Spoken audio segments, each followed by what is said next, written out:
En el año de 1629, la Ciudad de México padeció una de sus peores inundaciones en la historia. Esta inundación duraría por más de 5 años, dejando muerte y desgracia por todas partes. Este es el caso del demonio que inundó la CDMX.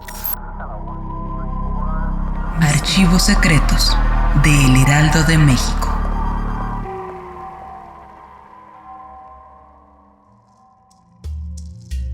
Luego de la conquista española, el proyecto de lo que hoy conocemos como Ciudad de México comenzó siendo trazado en una hoja de papel por Alonso García Bravo, para beneplácito de Hernán Cortés, quien desde luego construiría su hogar en una de las mejores zonas de la ciudad. Al mismo tiempo que se edificaba la casa del conquistador, cientos de palacios y casas fueron levantándose en las inmediaciones. Lo que antes era un lago y capital mexica, poco a poco se fue secando y quedando en el olvido. Fue así que la construcción de la ciudad continuó sin imaginar la terrible desgracia que se estaba germinando cada vez más. Para el año 1629, aquella ciudad ya había tenido una inversión aproximada de 50 millones de pesos. Jamás imaginarían que el 21 de septiembre de ese mismo año, todo se iría lentamente al drenaje. Se dice que una terrible tromba comenzó desde temprano aquel día, una lluvia constante como nunca se había visto antes, y que posteriormente sería conocida como el diluvio de San Mateo. Con el pasar de las horas, el agua no lograba detenerse.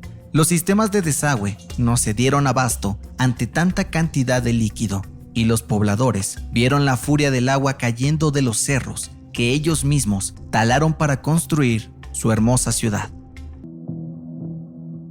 Cuando la lluvia por fin cedió, cuerpos de personas y animales flotaban sobre el agua. Había escombros por todas partes. La ciudad se había convertido nuevamente en un lago, con una profundidad aproximada de 2,5 metros, y no había forma alguna de remediar tal desastre. Aquella inundación tardaría 5 años en ceder, debido a las condiciones climáticas, las construcciones y las herramientas de aquel entonces. No había forma alguna de liberar tanta agua. Es aquí donde comienza la leyenda e historia paranormal. Como todos sabemos, una de las deidades más importantes del pueblo mexica era nada más y nada menos que Tlaloc, el dios de los cerros, del agua e incluso de los terremotos. Algunas historias cuentan que ante el enojo del pueblo mexica por la conquista española, estos realizaron un ritual para invocar a este dios y que su furia se desatara contra la nueva ciudad. Esto nos lleva a la Catedral Metropolitana de la Ciudad de México, la cual anteriormente era solo una iglesia de la que Hernán Cortés puso la primera piedra de su construcción en 1524, sobre un pequeño templo dedicado a Xitle o Quetzalcóatl, que se encontraba junto al Templo Mayor, uno de los sitios religiosos más importantes de los mexicas. La historia dice que durante la inundación de 1629, 2 frailes encontraron aparentemente un sarcófago extraño en el sótano de dicha catedral durante los trabajos de remodelación. Tomás de Salazar y Miguel fueron quienes descubrieron el sarcófago. El sarcófago permaneció en el interior de la catedral en construcción, y cuando el sol estaba a punto de ocultarse, Fermín de Huesca, joven organista, llegó a la catedral para afinar el órgano. Fue entonces que descubrió el sarcófago y se detuvo ante él. Debido a la curiosidad, lo inspeccionó y vio que no tenía nombre alguno, pero descubrió que el sarcófago tenía una hendidura en una esquina de la tapa.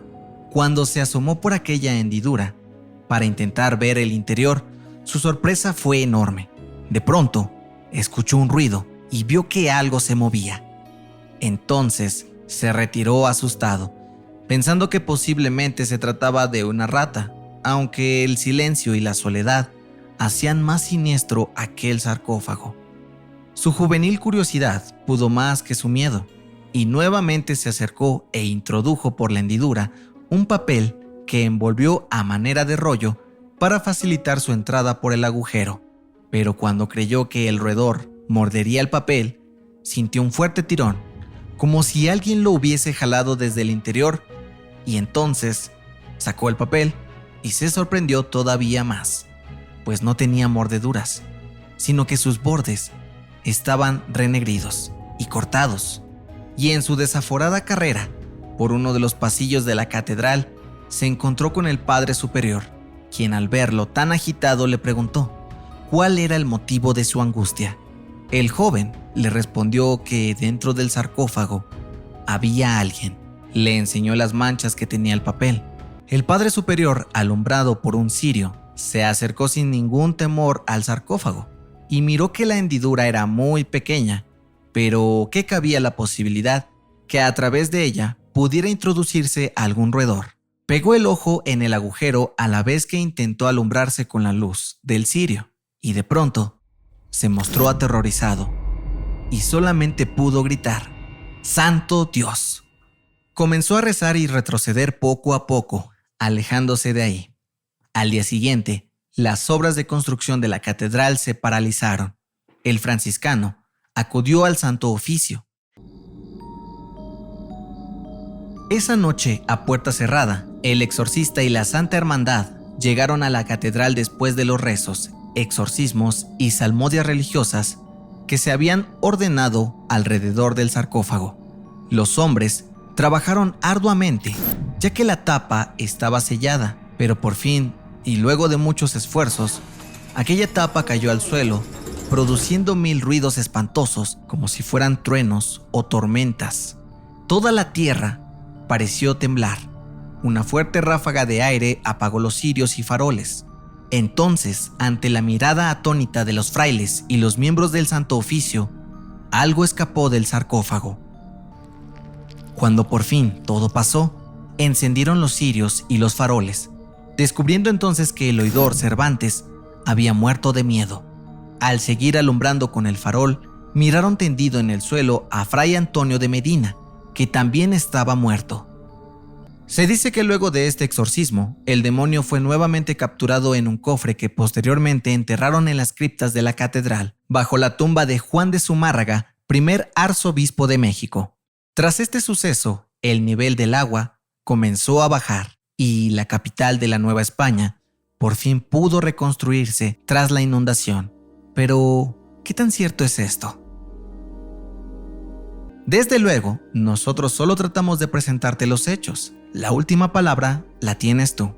Cabe decir que existen otras teorías respecto a esta supuesta leyenda, en la cual algunas personas señalan que en realidad la Iglesia habría cambiado la historia a su beneficio. Con demonio o no, aquel diluvio nos recordó que el ser humano es una simple hoja al viento que vive a merced del poder de la naturaleza.